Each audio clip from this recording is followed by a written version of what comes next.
Assalamualaikum warahmatullahi wabarakatuh.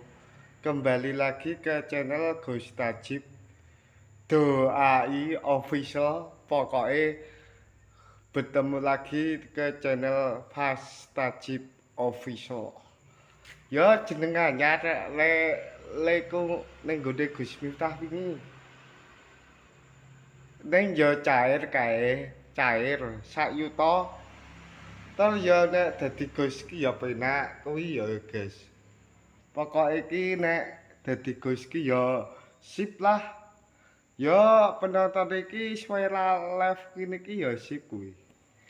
Live karo Gus Tajib. Sing penting di omah ning Paseban. Omahe Paseban. Cete ijo wae.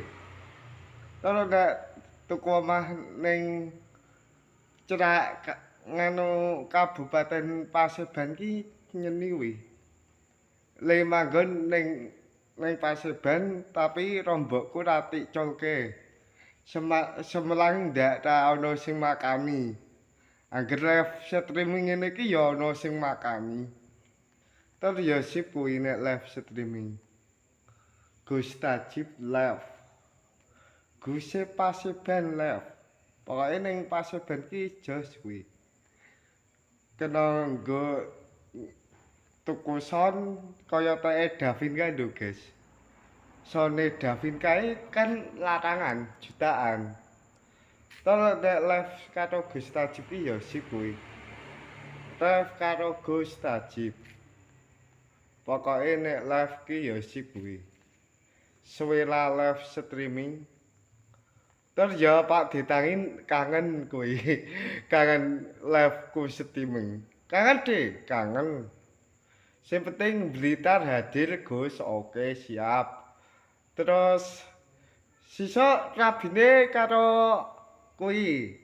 Wong ayu alise nanggal sepisan idepe apa? Alise nanggal sepisan le kedep kak kaya dimak-dimak kelangingan. Terus ya sing penting ki rasane sing penting. Terus ya sik kuwi nek dadi Gus ki penak banget. Dadi Gus tik terke karo Gus ya nyeni kuwi apik kuwi. Bane sing penting nek tuku son ki ya sik kuwi. Sing penting ki sone iki speke iki spek solawatan majelisan. Mosok karo Habib Zidan. Terus ya sing penting iki golek bojo iki ya sip kuwi. Kuwi mau. Bahasane Blitar. Pah pah pah pah. Pah. Ngono iki. Sing penting ya pah pah pah. Pokoke nyos kuwi. Terus ya Pak Ditangin terus nonton iki live streaming iki. Ketoke suara live jede saprok cair kuwi. Lali. Ya sok tak sering wae live streaming karo Gus Tajib. Sing penting iki live karo selawatan ning sone ning omah. Sing penting iki nek sone ning omah kuwi tur ya sip kuwi nek dadi Gus ki ya nyeni. Sing penting iki dekengane Pak Prabowo. Kadang ya nek ning Blitar ya maksud iki ya sing rubung mak-mak Gus Miftah aku wae. Kadang ya bagus-bagus ya nom je. Nom seperti ya sip kuwi. Terus ya nek dadi Gus ki kulon Plaga hadir Gus oke siap pokoke kulon Plaga we. Terus ya sip kuwi nek dadi Gus ki. Bayaran. Termasuke bayarane akeh kuwi lho guys. Sing penting ki nek TKT apa kuwi Sing penting iki ngomongke acara majelisan endi ngono. Kan pengajian Gus Idam tanya jawab cair 1 juta. Sisuk muga-muga cair. Duwite maksude. Gus, nggih, Dit. Pokok iki sisuk ki omah iki rencanane omah.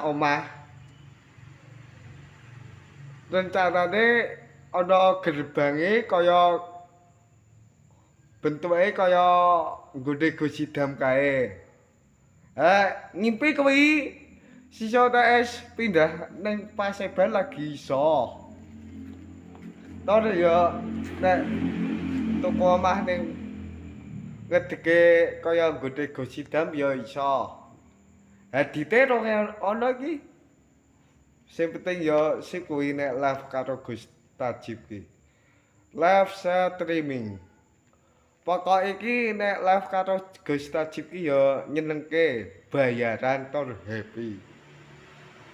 Ya sing penting iki ya golek duit ki ya lancar ngono, ndongane ya kabul.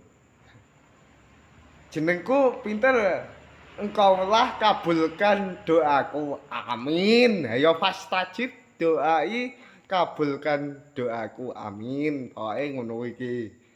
Genah kuwi. Sip kuwi nek dadi Gus ki bayaran. Yo minimal ki sone ki 2 trek nek dadi Gus ki. Nek sone titik kurang banter. Dadine ya nganuku ya luas. Nggo bantul nganu nggone Pak Deku. Kan aku iki rencanane iki kan manggon ngomahe Pak Deku. Termasuke kuwi. Sisoki ya nek dadi Gus ki ya ngedeke omah sing apik kuwi, sip kuwi. Omahe ra kaya sing penting ya omah. Tor ya nek dadi Gus ki ya penak kuwi. Bayar. Sing penting iki omonge nganu sapa kuwi? Ustadz Hadi Hidayat ki Indonesia arep bubar. Kuwi gara-gara nganu. Apa kuwi? Koruptor jenenge korupsi uang negara. Rakyate marake miskin. Ya kaya Gus Tajib kuwi miskin. Tandhe apa-apa. Termasuk iki nek dadi Gus ki ya penak. Ya men ana wong liwat, sing penting iki nek dadi Gus ki ya sip kok ya. Bayaran tur termasuk sinyale ki ya nyeni kuwi lho, guys. Tur ya nek rabiku ki ya carane ya lali aku santri. Sing penting iki omahe iki Paseban ning sing penting iki omonge mbok kuwi cerak omonge sing penting iki nek tuku omah ning Paseban kuwi ya sip kuwi. Lah kitan mbokku gelem ngeculke ora apa. Dongake guys, menti culke ben iso tuku omah ning Paseban. Bantul maksude. Engko sing penting iki nek sisa ning Solo ki cair meneh. Tanggal pira kuwi? Tanggal 29. Ya muga-muga cair. Duwite maksude. Duwite cair, sing penting iki nek ana majelisan cair, duwite cair. Ayo, duit jera cair. Apa meneh nek sisa ning gone Gus Idam jos kuwi. Live karo Gus Tajib ki ya nyeni kuwi lho, guys. Nek dadi Gus ki ya dekengane pusat je. Ya nek Gus Tajib, ya sing penting iki nek delok-delok ki ya bagus. Tapi urung ana wong rubung. Sinten kuwi Gus? Ayo aja aja abahe, Abah Miftah maksudnya. Tur ya ngubung aku wae. Nek Gus Idam tik kawal ya ndak tik rubung mak-mak. Sing penting tanya jawab mesti cair. Kuwi guys, intine ki majelisan atau tanya jawab. Mesti cair kuwi. Kan ya cair duwite sak yuta kuwi. Sing penting ki nek ya ya bagus gambare ketok bening, ketok sip kuwi. Ketok ya Kalimantan selamat pagi. Malam gak lakalingan. Sing penting ya sip kuwi, guys. Sip.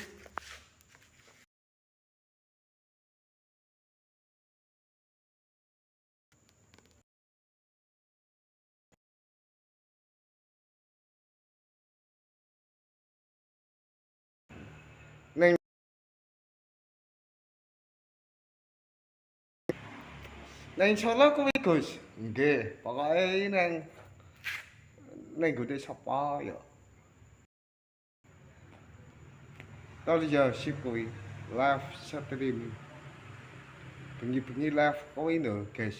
Oke, guys, terima kasih. Wassalamualaikum warahmatullahi wabarakatuh. Ndak kedawan.